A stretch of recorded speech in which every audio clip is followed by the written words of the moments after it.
Hello, this is Rachel with the Otago Prattville Public Library, and this curbside craft kit is for crystal balls. So I'm going to go over some of the ingredients and what each kit should contain. You'll need to have your own oil and water, but your kit should contain one plastic globe, one packet of glitter, and a container with water beads, food coloring, and mica powder. Before we get started, I want to note an important thing about the water beads. If you choose to use them, let them hydrate fully for at least 4 hours before you add all your other ingredients or materials. Otherwise, the globe might burst or leak or crack or something like that. Do not eat the water beads and do not dispose of them in a drain because they can clog your drain. So there's some mica powder, some gold mica powder that I'm going to be using, and I've got my little box with all the different colors. So as I mentioned before, along with the provided materials, you'll also need water and oil if desired. The oil is optional. Now, what I'm showing you now is method number 2. That requires a paintbrush, glitter, Mod Podge, tissue paper, and a little plastic LED tea light. What you'll basically do for this version, the one that I'm trying to pry open right now, is you would open the globe and put a light layer of glitter and Mod Podge all over the inner edge, and then crumple small strips of tissue paper along the inside to kind of coat it and give it that color and textured look. Afterwards, you will affix a LED tea light to the bottom, and then you have a light up crystal ball. So obviously the one we're going to make with water and oil, you cannot add an LED tea light to because those are battery operated and you don't want to mix electronics and liquids. But for if you do want to light up one, you can absolutely do that instead if you provide your own Mod Podge, tissue paper, paintbrush, glitter, and so on. So here, woohoo, I got it open. I had to pry it open with my closed scissors carefully, of course, so I didn't cut myself. But there's the tea light affixed to the bottom, and here you can see the innards. I also put a little bit of white tulle on the inside just to help disperse the light. That tea light, the battery has expired, unfortunately, so it's no longer lighting up, but it was a cool concept. It looked pretty cool while it was alive, and it looks pretty cool even without the light, I think. So that's an alternative that you can do. Now, what we will be doing today with the supplies I provided is the water version. The water version is heavier, so you can use it as like a paperweight, and it's dynamic. So the crystal ball that I was moving around a second ago didn't really move around. The stuff on the inside just kind of stays put where it is, for example.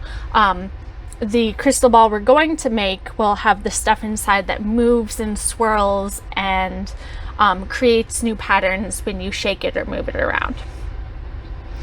So if you don't want to use closed scissors carefully to pry off your little inner seal, some of them come off easier than others, so if you can just get them off with your hands, that's totally fine. I have to use my closed scissors to help me get a little bit of a prying motion going on. You can also use a flathead screwdriver to help you pry that lip up a little bit, and you'll just go all the way around to where you get an even distribution of the seal starting to come up, and then you'll be able to pry it off and pull it out. So we're going to use the lid, the screw-on lid, and the seal as the base to hold it. And each globe also comes with instructions for how to make them into a snow globe. If you want to keep those, set those aside for later and use them, you're welcome to. So I'm setting the lid and seal up as my base so that I don't have to have one hand holding the globe upside down the whole time. And that way I can keep my hands free for decoration. And I'm gonna go ahead and pick out specific colors of water beads that I want. So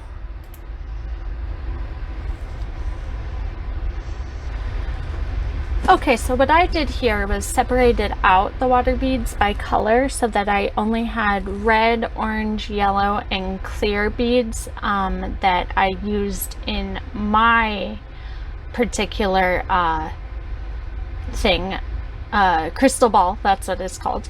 So I got those all separated out, and I'm gonna dump my red, orange, yellow, and clear water beads into my crystal ball orb, and I'm going to set aside those other colors to use for something else. But if you want to just use the colors I gave you, use the mix that I gave you, you absolutely can. I just was being a little extra persnickety, and it took quite a while, so I did speed it up. Our next step is going to be to add some water, and you want to add enough water to completely submerge the beads and let them soak up all of the water that they need to. So you'll want to go ahead and put a pretty decent amount of water. I filled my globe about halfway up with water, which gave lots of coverage for the water beads, and I just let them sit for about 4 hours. You're going to want to let them sit and hydrate 4 to 6 hours, so at least 4 hours.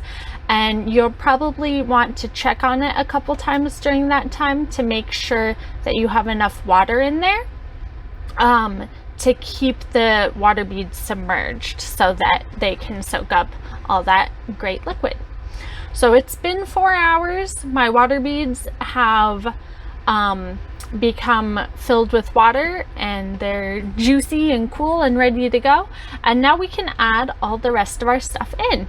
So as you can see, the water beads grow quite a bit, which is why it's very important to make sure you let them fully hydrate before you add your other stuff in and seal it up so it doesn't cause it to burst. I've got my yellow food coloring. I've got some bronze colored glitter here. I'm gonna cut open my glitter packet and pour my glitter in to start, and just start adding ingredients. You can really do these in whatever order you like. It doesn't really matter. I add some of the solid or dry materials such as the mica powder and the glitter between kind of layers of the liquid ingredients such as the food dye, the oil, and more water. And that just lets me kind of mix things up as I go without actually having to use like a spoon or utensil to mix it. They just kind of mix themselves naturally. And then all I have to do at the end is shake it up. So I'm using the entire glitter packet for my crystal ball just because I love glitter. I like very glittery things. So I'm using all of my glitter, but you can use as much as you like. I'm using the gold mica powder that I have, and I'm just going to sprinkle a little bit right into the globe after I make a little mess. You guys have the small container with the mica powder. You can use all of it that's in there or just a little bit. It's totally up to you. It'd probably be pretty tricky to measure out a specific amount unless you're using like a craft stick or something. When I swirl it, you can see that the dry ingredients like to stick to the side. And then we're going to go ahead and add in about 6 drops of yellow food coloring. Again, you can dump your whole little container that I gave you of food coloring in. You can use a dropper if you have one, or a craft stick to stir in a little bit less. If you have more food coloring at home, you can use more. So it's totally up to you. And now we're going to use the oil. Remember, you guys will be providing your own oil and water. And the oil is somewhat optional, but I do think that it adds another texture that's kind of cool, that creates a little bit more dimension in the crystal ball. So I filled it about 1/3 of the way more with that sunflower oil. And then I'm going to top it off with water so that the liquid and glitter and everything comes about to the bottom of the rim. I'm leaving a little bit of extra room, maybe like a centimeter of extra room at the bottom of the rim, just so that there's a little bit of air bubble and so that I don't splash over when I put the seal on. So now I'm going to gently, carefully, slowly press the seal on. You have to apply somewhat firm pressure, but you want to go nice and slow so you don't splash all over the place. You can also do this over a sink or trash can if you like, if you are worried about the potential for having it overfilled.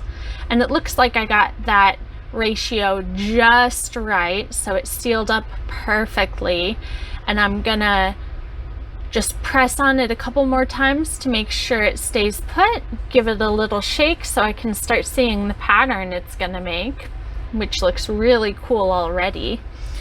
And then we'll screw on the lid just as an added layer of protection to keep the seal in place, to keep the liquid and water bubbles and everything, or air bubbles and water beads and everything in place. And to help protect your furniture, whatever you're keeping your crystal ball on, from any potential liquid damage. So there we go, we've got a crystal ball. If you want to fancy it up, you can absolutely do something to the lid to make the base look a little bit fancier. You could paint it or put rhinestones on it or something like that. You can shake up your crystal ball every now and then to watch it shimmer and shine, and I hope you guys enjoy. I'd love to see pictures of what you create. Thank you so much for watching. Have a wonderful day.